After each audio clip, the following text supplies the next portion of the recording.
El rival de la jornada 11 d'Eurocup del Joventut és el CD Vita Ljubljana. No coneixen la victòria i han encadenat 10 derrotes consecutives. Per part del Joventut arriba amb 2 victòries seguides en Eurocup.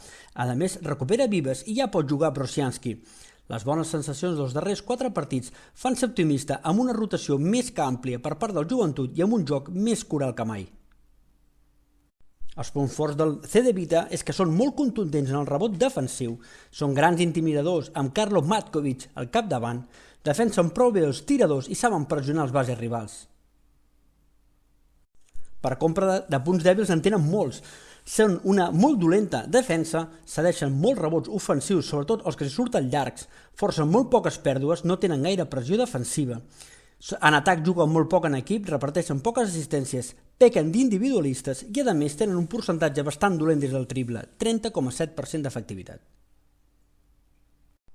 Les claus del partit hauria de ser córrer, controlar bé el rebot i sobretot optimitzar els tirs de mitja distància, una zona on no defensen gairebé, i a les cantonades, obrir tiradors com Pep Busquets, com Crac, com Feliz i com Andrius haurien d'optimitzar aquella zona, una parcel·la on no defensa gairebé mai.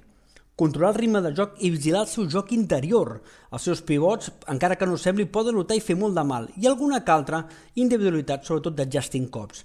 Durant té gairebé tots els jugadors i pot fer moltes rotacions, optimitzar i donar minuts. La incorporació de Thomas, que ha descansat en ACB, podria ser un punt d'inflexió positiu. Seguir rendiment de Cook i optimitzar molt bé les parelles interiors. Amb Prey, Rusic, Vladi i Tomic s'ha de saber jugar qui amb qui és la millor opció. Veurem com està Feliz, que no va estar gaire destacat l'últim partit i sobretot donar minuts i descans. L'efecte positiu de l'Olímpic, on es guanyen gairebé tots els partits, hauria de ser determinant. L'equip va a l'alça i Durant ho té tot per sumar una nova victòria.